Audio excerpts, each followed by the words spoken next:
Hi hello welcome to our channel. నేను మీ శ్రీ. ఈరోజు మనం చెప్పుకోబోయే కథ ప్రియనేస్తం పార్ట్ 141.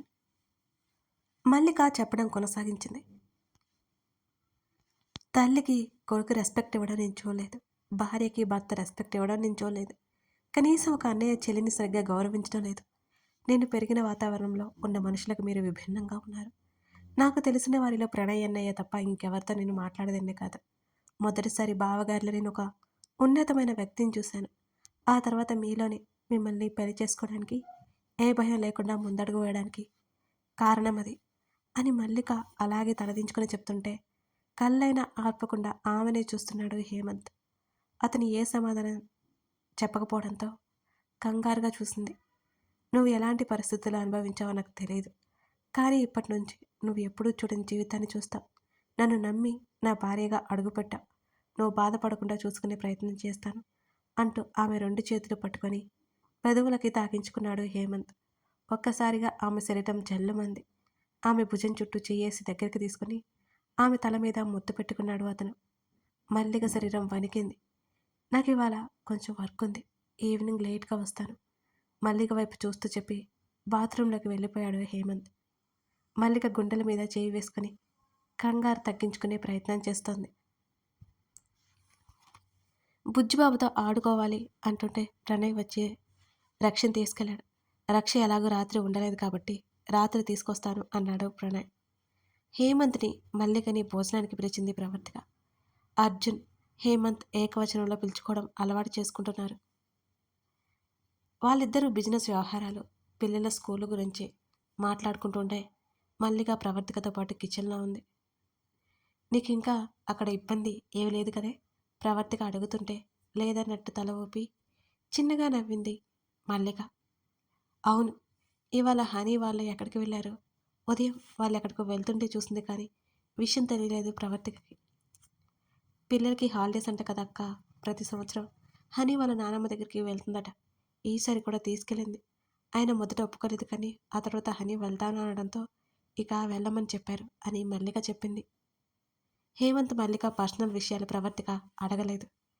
మల్లిక తన భయాలు పోగొట్టుకుని హేమంత్తో సంతోషంగా కలిసి ఉండాలి అనేది ప్రవర్తిక అభిప్రాయం.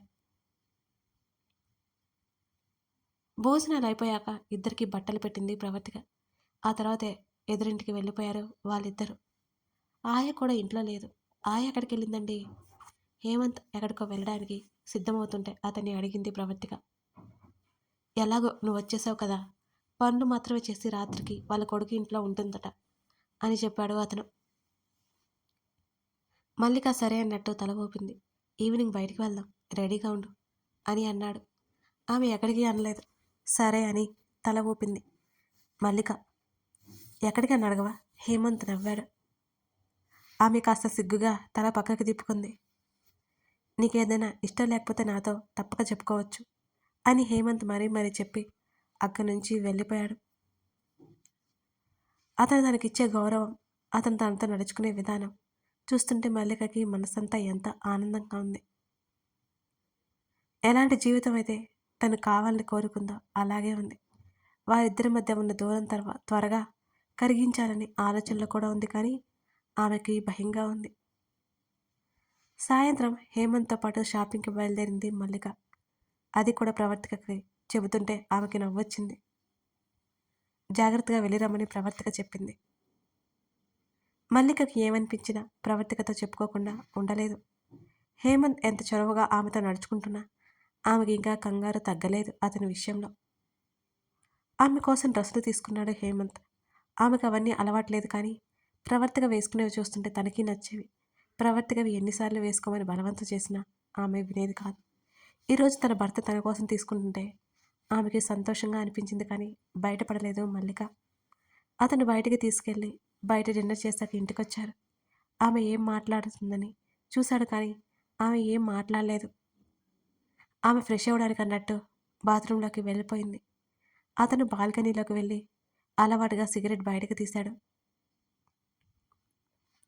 చాలా రోజుల తర్వాత అతని లైఫ్ చాలా ప్రశాంతంగా అనిపిస్తుంది హేమంత్కి. హనీ గురించి అతనికి దిగులు లేదు. అతని జీవితం గురించి అతనికి బెంగా లేదు. ఇదంతా మల్లిక రాకతో జరిగిందని అతనికి అనిపిస్తోంది.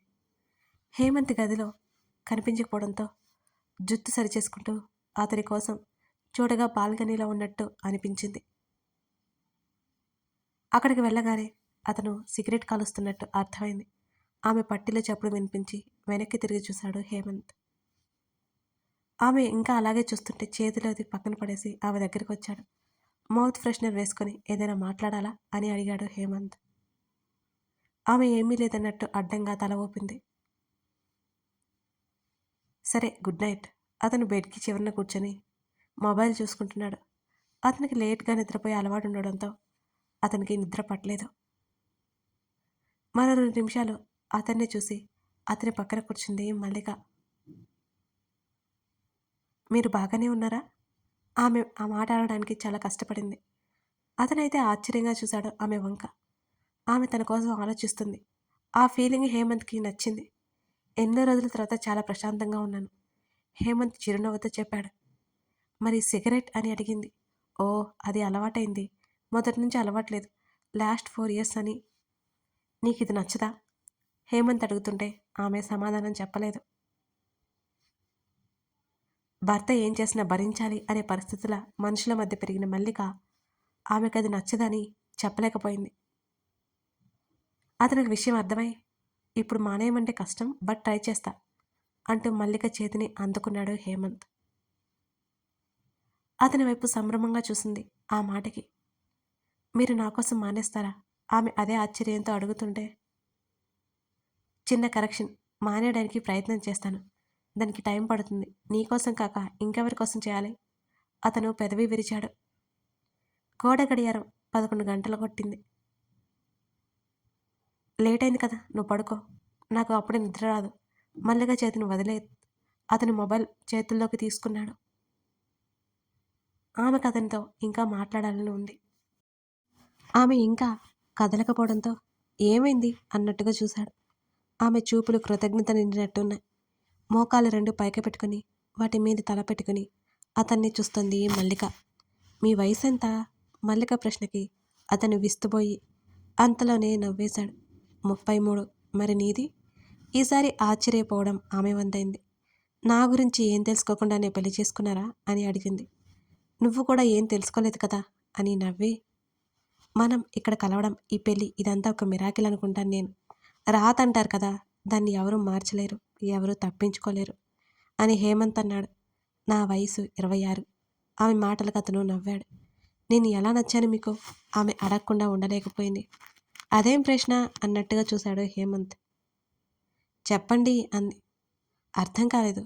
ఎలా నచ్చడం ఏంటి అని అయోమయపు చూపులు. ఆమె నవ్వింది.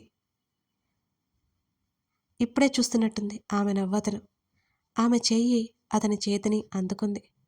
చూడండి ఎంత వ్యత్యాసమో, ఇద్దరి చేతులను చూపిస్తూ అన్న మల్లిక మాటల్లో అంతరాత్రం అతనికి బోధపడింది.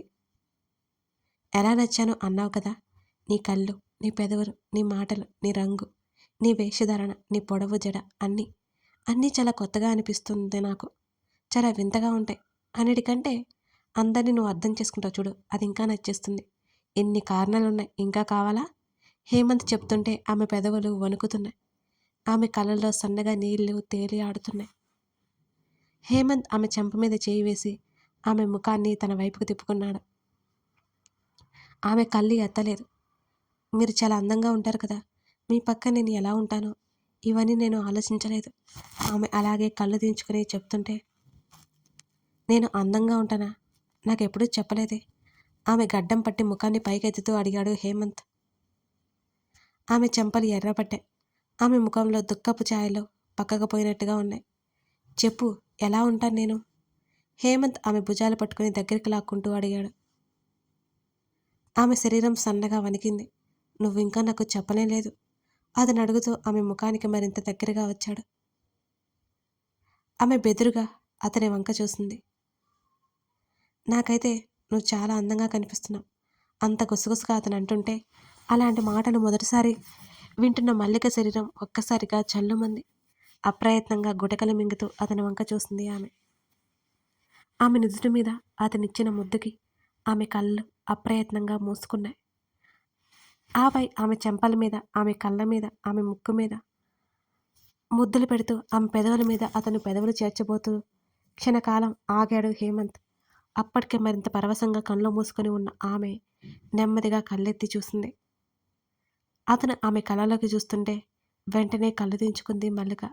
మరుక్షణం ఇద్దరి పెదవులు కలిసిపోయాయి. అతనిస్తున్న ముద్దుకి ఆమె శరీరం ఇంకా తేలిపోతున్నట్టు అనిపిస్తోంది. అంతటితో సరిపెట్టుకోవాలనుకుంటున్న అతని ఆలోచనలు ఎటో వెళ్ళిపోయాయి. ఆమె కంఠం మీద అతని పెదవుల ప్రయాణం మొదలైంది. అది ఆమె హృదయం వరకు పాకింది. ఆమె శరీరం చిగురుటాకైంది. అతని స్పర్శలో హాయిని ఆమె అనుభవిస్తోంది. ఆమె చేతులు అతని భుజాలను గట్టిగా పట్టుకున్నాయి. ఆమె నుంచి ఎటువంటి వ్యతిరేకత రావడం లేదు అతనికి. ఆమె ఓని పవిటి నెమ్మదిగా పక్కకు తప్పుకోగానే ఉలిక్కిపడింది. ఆమె హృదయంలో అతని తల చేరిపోయింది. ఆమె చేతులు మరింతగా అతని చుట్టూ అల్లుకున్నాయి.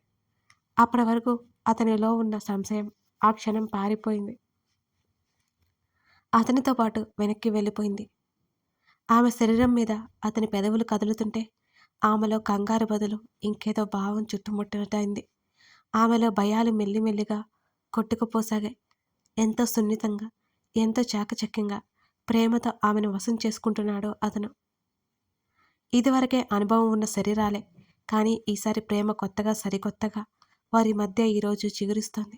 భయంకరమైన రాత్రులను చవిచూసిన మల్లిక ఆ భయాన్ని పోగొట్టుకుని అతనితో అందమైన కలయికని అనుభూతి చెందుతోంది.